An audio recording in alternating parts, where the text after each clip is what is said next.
Hello, my name's Evan, and car is a steering wheel. See, I have something that I wanted to talk about really quickly because it came up in class today while I was in my philosophy of critical thinking class, which, yes, I'm taking a philosophy of critical thinking class. I saw it and I was like, yes, I'm going to try that. And I did. And it's very cool. You learn about various things.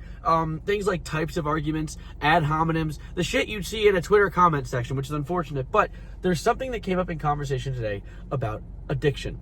And so the teacher was talking about something. The topic the teacher was discussing wasn't exactly important. I don't know why my hair is doing this.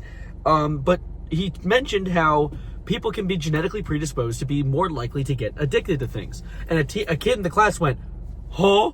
And so I realized, in my naivety, that there are people who do not know this. And so I'm going to inform the masses being the four of you that watch this. See, I don't know if you're aware, but there is a genetic predisposition for addiction.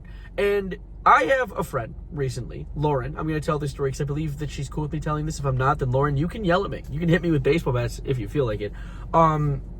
So she recently went into rehab for dealing with addiction. I won't go into the specific details of said addiction, but she has been moving through it and going through the steps of getting past an addiction, which is difficult. It's hard when you're stuck in it. And I am, of course, I will add, endlessly proud of her. She's doing great. But I just think it is so crazy that there are people out there who might not understand the complexities behind the concept of addiction due to the fact that they were not predisposed to deal with it. And I think that's kind of a issue that a lot of people deal with in the modern day. You know, I got a message. Get out of the way. I got a message. No, that's not what I wanted to say. Oh my God, that's so creepy.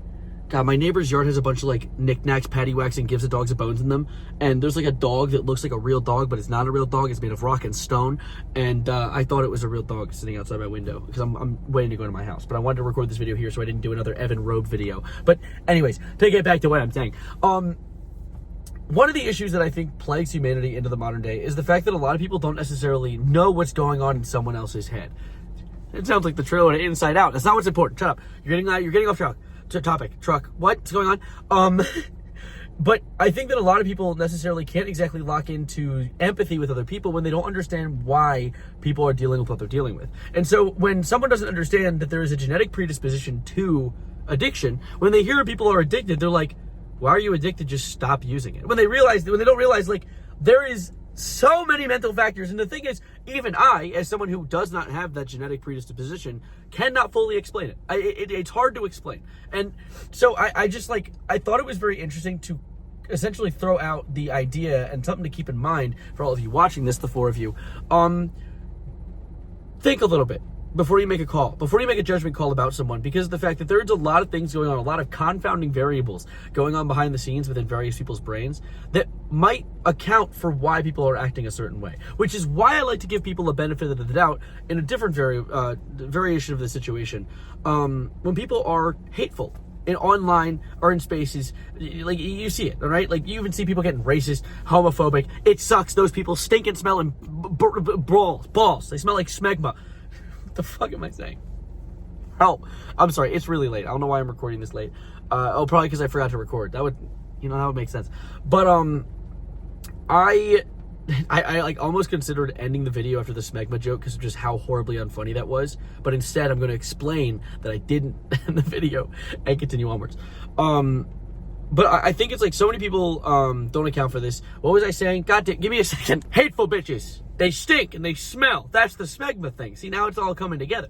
And the judging a book by its cover thing is something that I always try to keep in mind when it comes to like people who act like this, because of the fact that I don't know how they grew up. This person could have been brought up around some of the most racist people in America, and their family tree's a straight line. They don't know better. And so like it's always, when it comes down to it, all of our arguments, all the hate that people spread throughout the interwebs and also the real worldingtons, all comes down to us not taking a moment to either inform one another. Maybe this homophobic person has never met a gay person before, and they need to be taught that, like, hey, these gay people, I know the Bible, or not even the Bible, like some random guy online said you're gonna burst into flames the second you go near a gay person. Lo and behold, that's not how that works, because if that was the case, a lot of people would be on fire all the time, when in reality, it's like, just meet somebody, you know? Like, I know old people, like my grandparents, who will be like, Yeah, I have friends who are, I have friends who are trans, but I just don't want to push it on kids. No one's doing that! It's not happening! It's just, that is what you're seeing on Fox News, which is burnt into your television because it's on all the time. It's all about just like keeping an open mind, which people refuse to do. Anyways, I'm so far off topic when it comes to addiction. I just wanted to bring that up because of the fact that not a lot of people know that, like, there are a lot of people out there dealing with addiction. It is one of the most horrible, most prevalent, essentially, diseases to a certain extent that people deal with into the modern day. And there's a lot of businesses that are very predatory on that. I mean, cigarette companies, that's a good example. I hate cigarette companies. I could never hold more malice for anything in the world than I do for cigarette companies. That's a lie. Elon Musk exists. But regardless, yeah, like there are companies who prey on addiction. There's also just the fact that addiction is like trying to run into a brick wall to stop doing. Because, like, yeah, you can get off of the product. You can get off whatever you're on, right? And then you're set. Until the second that you're bored. And then what else gets on your mind? It's the whole idea that when people get stuck into these cycles of doing a certain drug, and that becomes what they do every single day because they're addicted to it, when they finally get the initiative to become unaddicted, what do they spend the time that they spent doing that drug now? Finding a hobby. Yes, that's the right answer, but finding that hobby and replacing that craving that they had, which initially gave them a lot of dopamine, and finding something else that gives you dopamine is difficult. It's really hard, and that's why so many people deal with it. Because yes, the answer is relatively simple, but it's not easy. Does that make sense? Like, on paper, you can write down the answer and be like, yeah, no, those words put in that order make sense. But, like, putting that into action in someone's brain, yeah, it's kind of difficult. I hope I'm explaining this right. If anyone else has dealt with addiction before and maybe can explain this better in the comments, I would appreciate it, because really my main goal with this video is just to inform people and to like let people know, open mind. That mind, that thing in your head, there's a brain in your head and it has a mind, it has a computer working all the time. Open it. Not physical. Please do not open your skull. That would kill you. But you know what I'm saying? Like, take a moment. That book by its cover shit, that saying makes sense. Open the cover, look inside. There's a little thing you can read. You don't even need to read the whole book. Just read the little synopsis, at least, at the bare minimum. But anyways, I'm going to go pull into my driveway now. I appreciate you guys sitting with me and chatting with me and vibing with me. And I hope you have a splendid, wonderful night or morning, because it is late. And also, everyone should be asleep right now. I don't know why you're watching my video. It's late. Go to Betty Bye and watch this in the morning.